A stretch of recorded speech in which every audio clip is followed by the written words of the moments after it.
Tara, samahan nyo ako tumakbo ng 15 kilometers in 1 hour 30 minutes. Ayan. Tingnan natin kung kakayanin kasi kailangan natin ng 6 minutes per kilometer dyan na pacing eh. So nag-jeep lang tayo going to Santa Lucia. Dito tayo mag-i-start tumakbo paikot ng Marcos Highway and then pauwi. At syempre warm up muna tayo bago tayo mag-start. At wag nyong kakalimutan mag-warm up guys or mag-stretching bago kayo tumakbo. Napaka-importante nitong bagay na to. Malaki ang tulong nito sa pagtakbo natin. Idagdag nyo na sa oras nyo yung 10 to 15 minutes na warm up. Yun lang naman. So may nag-request lang stash reveal daw. So dito ko nilalagay yan sa pocket sa shorts ko. Kasama na yan sa shorts yung pocket niya. So yan, earphone lang naman dala natin. Tapos extra ID and cash, saka assorted gummy bears. Yan, nakalagay yan sa ziplock. So tara, let's go. Start na tayo. So dito tayo mag-start sa Robinsons Metro East. Yan, going to Katipunan tayo. Dapat kasi talaga magbabike ako ngayong hapon. Kaso sobrang laki nung dilim. Mas nakakatamad maglinis ng bike kaysa maglinis ng sapatos. Kaya napatakbo tayo ngayon. 1 km, 2 km.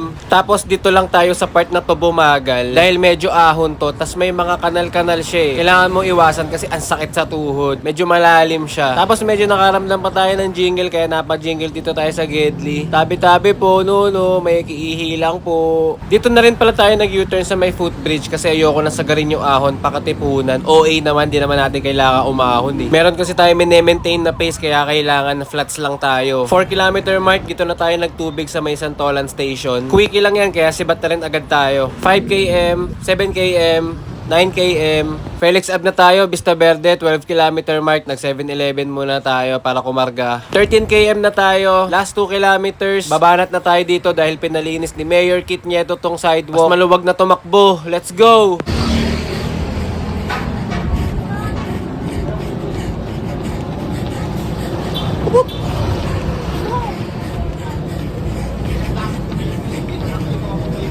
Let's go!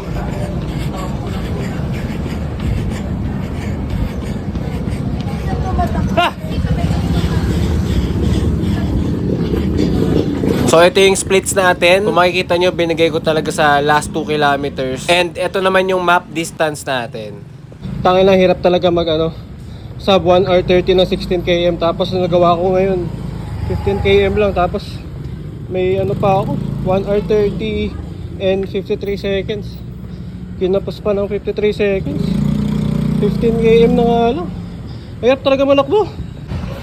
Pero putang sarap sa pakiramdam pare. Pagkatapos sa kinabukasan, sarap gumising. Yun yung totoo pre.